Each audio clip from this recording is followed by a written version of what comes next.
Hey guys, today I want to talk to you about the problem, one of the biggest problems that World of Tank has, and a problem that nobody or almost nobody talks about. And to talk about this issue, I need to show you a battle in an ISU 152K.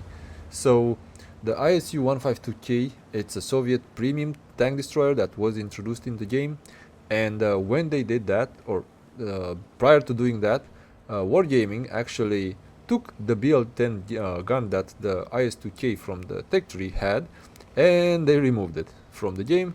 And after a year or two, they basically came back with the premium version of the IS-152. Only they called it K, and they brought in the original gun of the IS-2, the BL-10, and they called it the BL-10A.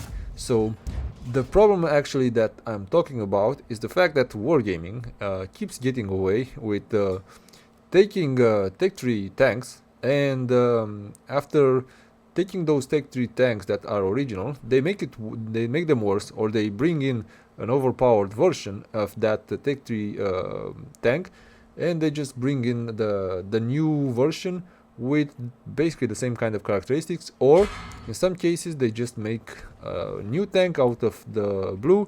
They just slap in a new camo or paint or anything like that, and they say, oh look, this is the new improved version that will make you a lot more credits, just give us all your money from your wallet, please. So yeah, I think that this is a practice that we shouldn't really encourage.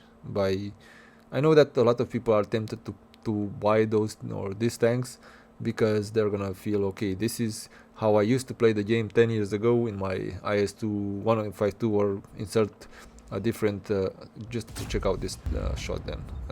It was pretty good. Yeah, you sometimes this kind of a behavior from wargaming shouldn't be encouraged. And in the meanwhile, I have to say that I'm one of the suckers that actually paid for the for the tank that Wargaming introduced, the ISU 152K, because I did enjoy the IS2 original IS2 with the BL10 tank, and the same kind of version happened when the original IS3 was introduced. They brought in the IS6 tank, and then because that was more well armored, but it had the same kind of gun, just a little bit worse. Then they brought in another version just with a better gun and better armor. That was the Defender. And when they brought that, everyone started shouting at Wargaming. So they, what did they do? They doubled down on the practice and brought in more and more and more overpowered tanks. So I think this is kind of the biggest issue that World of Tank, or where the big issues of World of Tank started, when you brought in premium versions of tanks that were markedly better than their tactical counterparts, and that shouldn't happen, right? Although I have to say that it's fun to use the original gun and the original tank. As you just see over here, I'm doing quite a bit of damage in this tank, and it feels great and it feels awesome, because when in your an IS2 ISU 152K, you just need to aim certain to center mass, use the best equipment that you have, in my case basically a bounty gun lane drive, and yeah, rack up an inordinate amount of kills, and you don't care a lot about anything like that. But in my opinion, this practice should kind of stop, or at least slow down, because right now if you do take a look at the game, it's mostly world of premium tanks. Although I have to say that the IS2 152 wasn't the most overpowered tank in the game, and it still isn't, because it's a tank in which you might get some results such as this one with 6 kills and a top gun, but most of the times the tank is extremely vulnerable, except for its mantlet, which is pretty strong. The rest of the tank is pretty easily penable, and although you have a big gun and some shots will gonna go into your gun, also Art is gonna have a field day whenever they're gonna play against you.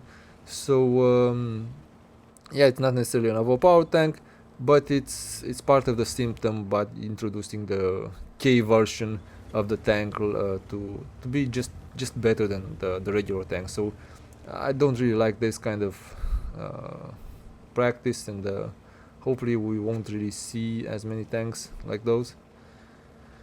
But I have to say that the tank does kind of look sweet.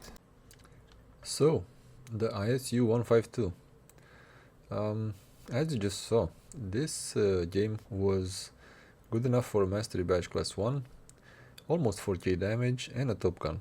And I would add this 4k damage managed to provide me with a high caliber. This was enough for top end damage and top end experience.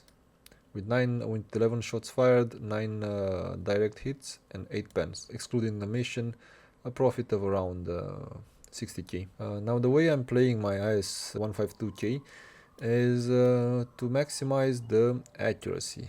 So I'm using a bounty gun lane drive, and you might also use some aim tuning if you do have those. The ammo is on the expensive side, but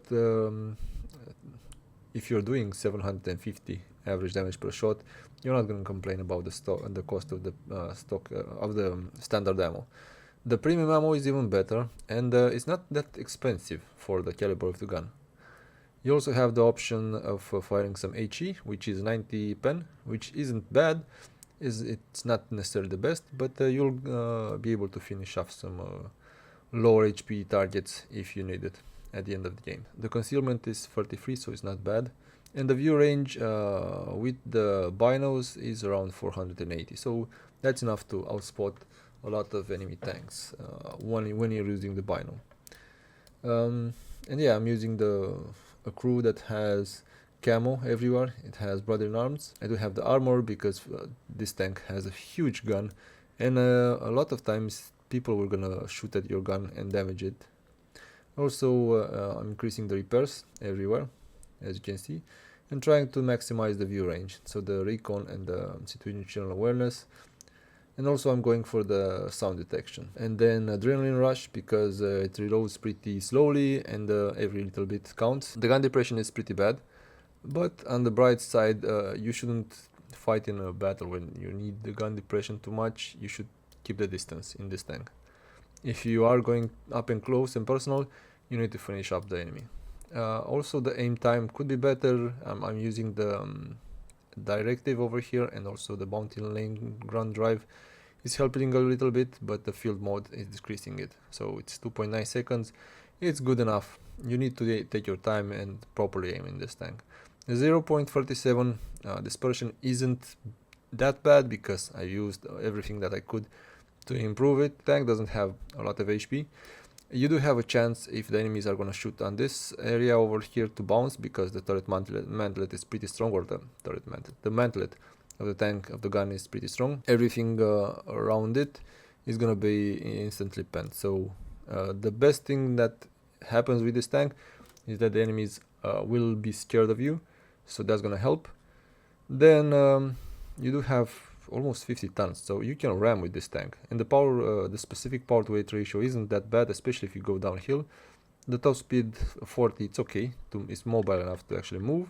The issue with this kind of tank, although everyone is aware, is the fact that you do have the premium variant, which has replaced the old tank, which was perfectly fine as it was, and you're not necessarily improving the experience of the average Joe. You just brought a better tank with a bigger gun, literally at this point, and that makes you a lot more credits. So this is something that Wargaming completely did on purpose, and it's honestly gonna continue to do so because it sells. So on that sobering note, yeah, thanks a lot, and I'll catch you in the next one. Bye now.